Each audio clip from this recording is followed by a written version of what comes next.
ముందుగా morning న్యూస్లోకి Telangana paper తీసుకుందాం. మొత్తం అరెస్టులు, బెదిరింపులు ఇవే ఉన్నాయి. తెలంగాణ పేపర్, పెద్దోళ్లను అరెస్ట్ చేసి చిన్నోళ్లను భయపెడతాం.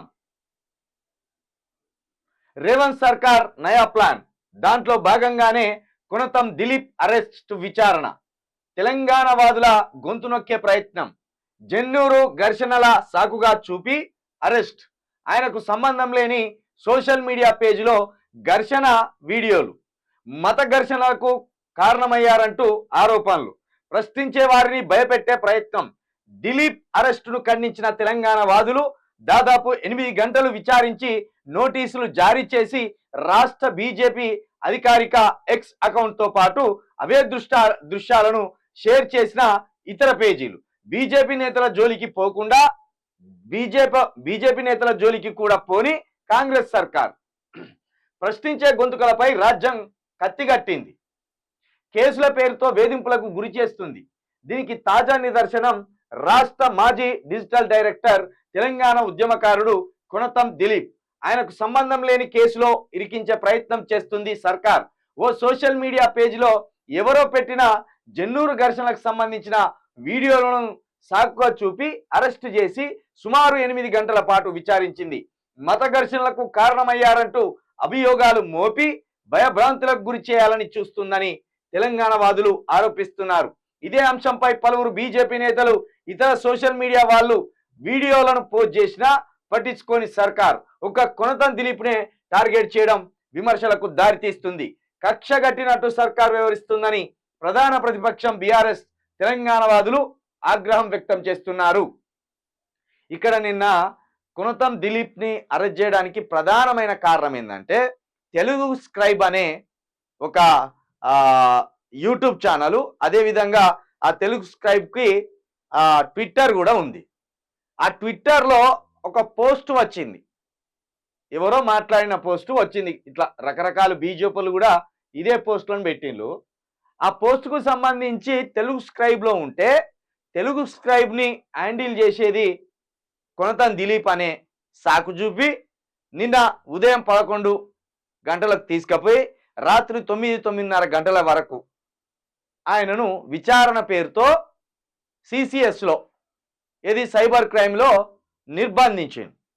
ఆయన ఫోన్లు లాక్కోవడం, ఆయన కుటుంబ సభ్యులకు కూడా ఏమాత్రం సమాచారం ఇవ్వకపోవడం, ఎవరు పోయినా కూడా దిలీప్ని మేము అరెస్ట్ చేయలేదని బొంకడం, ఇట్లా ఇదే సైబర్ క్రైమ్ వాళ్ళు నిన్న ఒక 7-8 గంటల పాటు ఈ ఐడ్రామా అల్లిండు. అంటే సర్కారు చెప్పకుండా సైబర్ క్రైమ్ వాళ్ళు ఏమాత్రం పట్టుకపోరు. రేవంత్ రెడ్డి గారి టీము వాళ్ళ ఆదేశాల మేరకే ఎవరినైనా అరెస్ట్ చేస్తారు. ఇక్కడ మీరు మత కల్లోలాలు అనే ఒక మాట వాడిండ్రు కదా సర్కార్ పెద్దలు, లేకపోతే సిసిఎస్ అధికారులు. మీకు బండి సంజయ్ మాట్లాడే మాటలు కనబడతలేవా? లేకపోతే బీజేపీ సోషల్ మీడియాలో, బీజేపీ ట్విట్టర్లో వాళ్ళు పెట్టే విద్వేషపూరిత పోస్టింగ్లు మీకు కనబడవా? రోజు బండి సంజయ్ కావచ్చు, కొత్తగా మాధవిలత గారు, ఏది పాత బస్తీ నుండి హైదరాబాదు స్థానం నుండి పార్లమెంటుకు పోటీ చేసిన మాధవిలత గారు మొన్న అమ్మవారి తల పోయిందని చెప్పి 3 రోజులు అక్కడ ఆమె మత విద్వేషాలు పెంచి పోషించి అక్కడ ఉన్న హిందూ సోదరులను సెన్సిటివ్ చేసి ముస్లింల మీదకి ఉసిగొల్పాలని చూసిన విధానం మీ కళ్ళకు కనబడలేదా?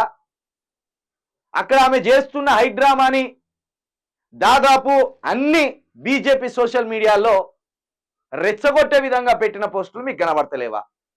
ఓన్లీ బీఆర్ఎస్ టార్గెటెడ్గా ఎందుకు మీరు ఇలాంటి కక్ష సాధింపు చర్యలకు పాల్పడుతున్నారు? ముఖ్యమంత్రి గారు, కొనతం దిలీప్ డిజిటల్ మీడియాకి ఇప్పుడేం కొత్త కాదు. ఉద్యమంలో డిజిటల్ మీడియాను వాడిండు. ఉద్యమానికి సంబంధించి డిజిటల్ మీడియాలో పోస్టులు పెట్టేది. తెలంగాణ వచ్చిన తర్వాత అందరికి తెలిసిన విషయమే. బీఆర్ఎస్ సోషల్ మీడియా ఇన్ఛార్జిగా ఉన్నారు ఆయన. ఆయనేమి ఇట్లా రెచ్చగొట్టే పోస్టులు, మొత్తం వాళ్ళు వీళ్ళు 2 వర్గాలు తను సచ్చుకొని ఉండే అంత పోస్టులు ఎప్పుడు పెట్టాడు. అనుభవం కలిగినోడు, మీడియాలో ఉన్నోడు, ఏ పోస్ట్ పెడితే ఎలాంటి తీవ్రమైన పరిణామాలు ఉంటాయి అనే సామాజిక సోయి ఉన్నోడే. ఆయన అంత చిల్లర పోస్టులు పెట్టే అవకాశం లేదు. అయినా వాళ్ళు ఇతర సోషల్ మీడియాలు పోస్ట్ చేసిన పోస్టునే తెలుగు స్క్రైబ్లో పెట్టిండు. ఆ తెలుగు స్క్రైబ్ ఓనరు కొనతం దిలీప్ అనేది వీళ్ళ అనుమానం. కాదురో మొర్రో అని ఆయన నిన్న మొత్తుకున్నాడు. కాబట్టి ఇప్పుడు రేవంత్ రెడ్డి గారి స్కెచ్ ఏంటంటే, ప్రశ్నించే వాళ్లకు ఒక రకమైన ట్రీట్మెంట్, ఏది శిక్ష, వాళ్ళు ఎట్లా వేధించాలి, ప్రశ్నిస్తే ఎట్లా వేధించాలి, ఒకవేళ డబ్బున్నోళ్ళు ఏమన్నా ప్రభుత్వానికి వ్యతిరేకంగా ఉంటే వాళ్ళని ఎట్లా శిక్షించాలి. ఈ రెండు రకాల ఆలోచనలతోటి రేవంత్ రెడ్డి తన వైఫల్యాలను కప్పిపుచ్చుకుంటూ, తన సర్కార్ వైఫల్యాలను కప్పిపుచ్చుకుంటూ ఇట్లా కాలం వెలదీయాలనే ఒక ఆలోచనలో ఉన్నాడు. ఇక చూడు ఎవరెవరేం పెట్టిందో ఇవన్నీ ఇక్కడ పెట్టిండు కదా. ఇదంతా బీజేపీ సోషల్ మీడియాకి సంబంధించిన పోస్టులు. వాళ్ళ పోస్టుల జోలికే పోలేదు. కానీ బీఆర్ఎస్ వాళ్ళు కావచ్చు, తెలంగాణ వాదులు కావచ్చు, ఎవరైనా ప్రశ్నిస్తే కథం వణికిపోతున్నారు వీళ్ళు. రేవంత్ రెడ్డి సర్కారు ప్రశ్నించేటోళ్ళని చూస్తే వణికిపోతుంది. కేవలం 10 నెలల వణికిపోతుంది. కాబట్టి ఇది మానుకోండి. ఈ స్కెచ్లు వేయడం, ఈ భయపెడతాం, లేకపోతే అరెస్ట్ చేస్తాం, ఆంధ్ర పాలకులకే భయపడలేదు. తెలంగాణ ఉద్యమం సమయంలో ఎవడు ఉంటాడో ఎవడు పోతాడో తెలియదు. జై తెలంగాణ అంటే ఈ రోజు జై తెలంగాణ అన్నాడు రేపు పొద్దున వరకు బతుకుతాడో బతకాడో కూడా తెలియదు. అంత తీవ్రమైన ఆంధ్ర పాలకుల నెదిరించి ప్రశ్నించిన వాళ్ళు, మావోని నువ్వు, నీ కథ ఏందో తెలుసు, నీ పద్ధతి ఏందో తెలుసు, నీ చేతిలో అధికారం ఉన్నదని భయపెట్టిస్తే భయపడతారా? అది నీ భ్రమ. అది మానుకుంటే మంచిది. 4 రోజులు ఉంటావు అధికారంలో.